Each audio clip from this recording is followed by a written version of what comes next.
Rise the lord. ప్రతిరోజు అనుదిన వాక్యం ద్వారా మీరెంతగానో బలపడుతున్నారని నేను ఆశిస్తున్నాను. అలాగే మీరు కనుక మన యూట్యూబ్ ఛానల్ని క్రొత్తగా వీక్షిస్తున్నట్లయితే మన యూట్యూబ్ ఛానల్ని సబ్స్క్రైబ్ చేయండి, ఇతరులకు షేర్ చేయండి.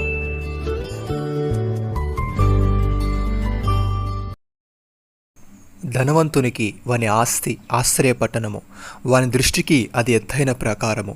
ఆపత్తు రాకమునుపు నరుని హృదయము అతిశయపడును, ఘనతకు ముందు వినయముండును. సామెతల గ్రంథము 18వ అధ్యాయము 11-12 వచనాలు. ప్రియమైన సహోదరి సహోదరులారా, అహంకారం వెంబడి అవమానం వచ్చును, వినేము గల వారి యొద్ద జ్ఞానమున్నది. యథార్థవంతుల యథార్థత వారికి త్రోవ చూపించును, ద్రోహుల మూర్ఖ స్వభావమును వారిని పాడు చేయును. ఉగ్రత దినమందు ఆస్తి అక్కరకు రాదు, నీతి మరణము నుండి రక్షించును. భక్తుడి విధంగా అంటున్నాడు, జీవార్థమైన ఉపదేశమును అంగీకరించు వానికి జ్ఞానుల సహవాసము లభించును. శిక్ష నొందనొల్లని వాడు తన ప్రాణమును తృణీకరించును, గద్దెంపును వినువాడు వివేకి అగును. యెహోవాయందు భయభక్తులు కలిగి ఉండుట జ్ఞానాభ్యాసమునకు సాధనము, ఘనతకు ముందు వినయముండును. సహోదరి సహోదరులారా, అపరంజిని సంపాదించుట కంటే జ్ఞానము సంపాదించుట ఎంతో శ్రేష్టము. వెండి సంపాదించుట కంటే తెలివిని సంపాదించుట ఎంతో మేలు. చెడుతనం విడిచిపెట్టుటే యథార్థవంతులకు రాజ్య మార్గము. తన ప్రవర్తన కనిపెట్టుకుని వాడు తన ప్రాణమును కాపాడుకొనును. నాశనమునకు ముందు గర్వము నడుచును, పడిపోవుటకు ముందు అహంకారమైన మనస్సు నడుచును. గర్విష్ఠులతో దోపుడు సొమ్ము సంపాదించుకున్నట్టు కంటే దీన మనసు కలిగి దీనులతో పొత్తు చేయటం మేలు.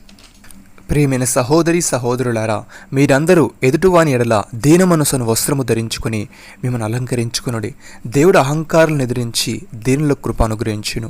దేవుడు తగిన సమయందు మిమ్మల్ని హెచ్చించినట్లు ఆయన బలిష్టమైన చేతి క్రింద దీన మనస్సులయుండుడి.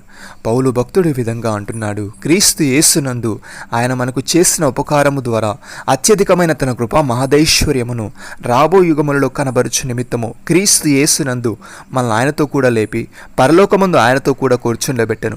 మనం విశ్వాసము ద్వారా కృపచేతనే రక్షింపబడి ఉన్నాము. ఇది మన వలన కలిగినది కాదు, దేవుని వరమే. అది క్రియల వల్ల కలిగినది కాదు గనుక ఎవడునూ అతిశయపడ వీయలేదు. మరియు వాటి యందు మనం నడుచుకుని వల్లని దేవుడు ముందుగా సిద్ధపరిచిన సత్క్రియలు చేయుటకై మనము క్రీస్తు యేసునందున్న వారమై సృష్టింపబడిన వారమై ఆయన చేసిన పని అయి ఉన్నాము. సహోదరి సహోదరులారా, నీతిమంతుడు విశ్వాస మూలముగా జీవించునని వ్రాయబడిన ప్రకారము అంతకంతకు విశ్వాసము కలుగునట్లు దేవుడి నీతి దాని యందు బయలుపరచబడుచున్నది. దుర్నీతి చేత సత్యమును అడ్డగించు మనుషుల యొక్క సమస్త భక్తిహీనత మీదను దుర్నీతి మీదను దేవుని కోపం పరలోకము నుండి బయలుపరచబడుచున్నది. ఎందుకనగా దేవుని గూర్చి తెలియశక్యమైనదేదో అది వారి మధ్య విషదమై ఉన్నది. దేవుడు అది వారికి విషదపరచెను. ఆయన అదృశ్య లక్షణములు అనగా ఆయన నిత్యశక్తియు దేవత్వమును జగదుత్పత్తి మొదలుకొని సృష్టింపబడిన వస్తువులను ఆలోచించడం వలన తేటపడుచున్నది గనుక వారు నిరతులై ఉన్నారు. మరియు దేవుని ఎరిగి ఆయన దేవునిగా మహిమపరచలేదు, కృతజ్ఞతాస్తులు చెల్లింపలేదు, కానీ తమ వాదనలు యందు విరుద్ధులైరి. నమ్మిన వారు నాతో కలిసి ప్రార్థనలో ఏకీభవించండి.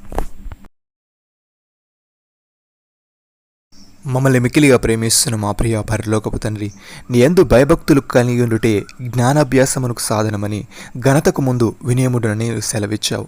తండ్రి, నీకు స్తోత్రములు. దేవా, మేము నీ యందు భయభక్తులు కలిగి నీ చేతి క్రింద దీన మనస్కులై ఉండుటకు సహాయము దయచేయమని, నీవిచ్చే జ్ఞానమును పొందుకొని నీతిగా యథార్థముగా ఈ లోకములో జీవించే వారముగా మేము ఉండుటకు కృపచూపమని ప్రభువైన యేసుక్రీస్తు నామములో ప్రార్థిస్తున్నాము తండ్రి. ఆమేన్.